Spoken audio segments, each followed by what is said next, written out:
कुल मादी ते नरदा हाथी कीड़ी बकरी रूप सदा विच हरदा सिफत करां रब दी जेड़ा कुल दुनिया दा साईं अव्वल आखिर रवे की मेरे मालिक दी बादशाही एक पानी दी बूंद थी उन्हें सूरत साज बनाई नर तीन दो सूरतां घड़ियां नाल सफाई अग हवा पानी मिट्टी दी गड्डी जोड़ चलाई बिच गुरकल दा भेजिया हथी मोहर लगाई गुर कड्डे खजाने कहते गुरदा भेजे लाही जा कढ़दे सांग बरूपी झूठी शक्ल बनाई वे गुर बिना नहीं हुंदे फैसले कहंदा मेरा संग गुर बिना गत नहीं शाह बिना पत नहीं बंदा इल्म पढ़ी जावे इबादत करी जावे जिन्ना चिर कामल रहबर मुर्शद दे पेशवा दे लड़ नहीं लगदा बंदा किसी मंजिल ते नहीं पहुंचदा एक भरे मौलवी इल्म दे मसले शरह दे करते एक पूजे ठाकर तिलकदार मोरे शक्ल को धासे एक जिले कटण विच गुजरियां हथ विच तस्बीह छड़दे एक बड़ा विच बैठे गुम सोसो गल मुंडी करदा एक धुपे तोड़ियां ताप पिंडे अग नाल सड़दे एक जल विच भर राम नूं विच पानी दे खड़दे एक जांदे कांसी द्वार कहे हज मक्के दा करदे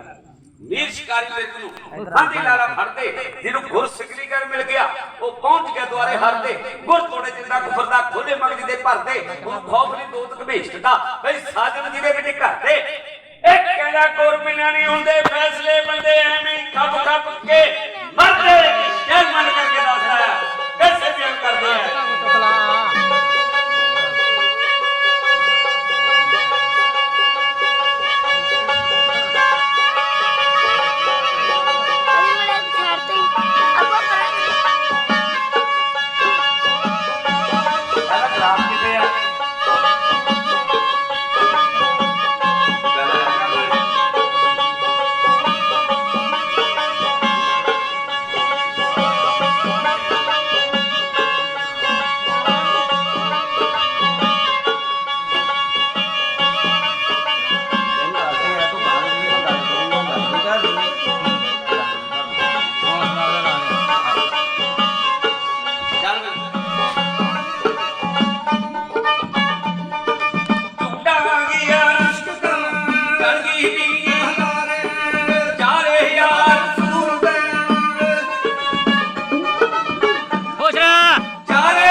Chad